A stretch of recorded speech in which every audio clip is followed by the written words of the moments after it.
Welcome to this podcast, and before going ahead, I'd love to say that I hope you enjoy this podcast, and of course it's subject to the disclaimers that I've mentioned already, and if you've got any queries then do go to the website and have a look at those. I hope you enjoy this podcast.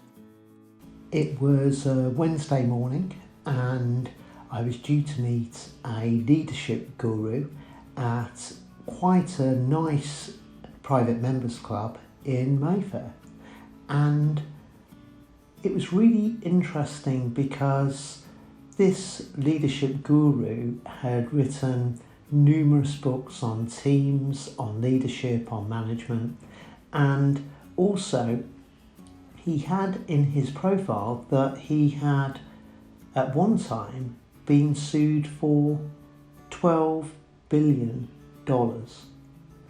And that fascinated me.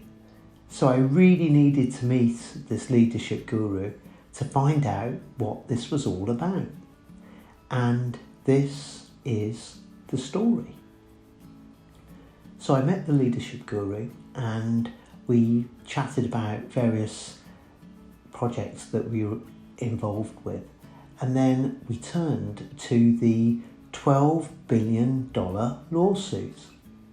Now, the lawsuit was quite complicated and it was quite involved, but some interesting things came out of that discussion. And these are the 3 lessons that he explained to me that he had actually learned from this $12 billion litigation. And I'd love to share those lessons with you today. So the first lesson that he learns was, number 1, always remember that the law prevails. Now he said that in this litigation that he was doing, that there was a lot of motion, there's a lot of personality clashes, there was a lot of, if you like, noise around the key issues.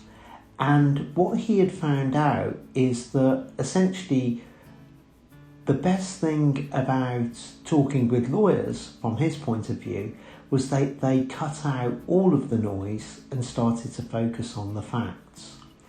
Now that may seem quite obvious, but actually he said in this $12 billion litigation, it was really hard to prize apart what were the facts and what was the noise.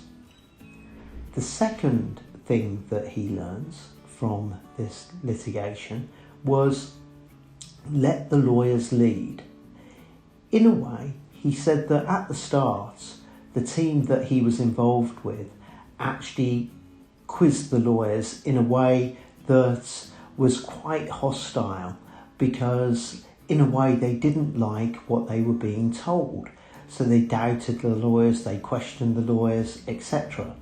However, after a while, it dawned upon them that it would be better to work with their own lawyers and be more constructive in terms of the kind of questions that they were asking, and also really listening to what was being said by the lawyers in terms of legal advice, and actually questioning that legal advice purely from a perspective of getting more understanding about what the lawyers were actually saying and being able to digest what was being said.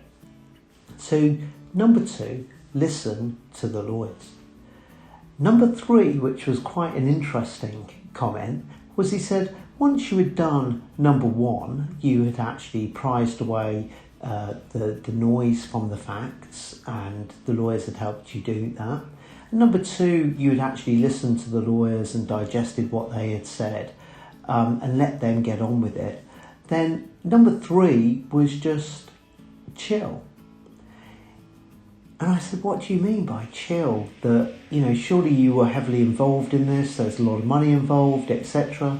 And he said, well, no, even though there was a lot of money involved, what I would take away from that litigation is once we had directed the lawyers, we'd understood what they were saying, we'd digested it, and we gave them information about our position and gave them a steer, on the way we wanted things to progress, then it was up to them.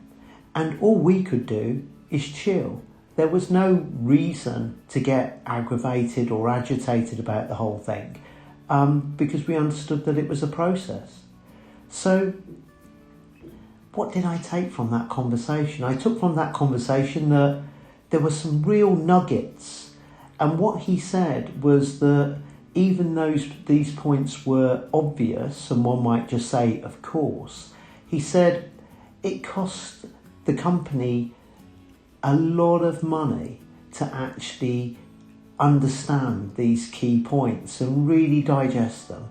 Number one, separate the noise from the facts. Number two, engage with the lawyers, listen to them, digest what they have to say, and then give them a steer, but then it's up to them.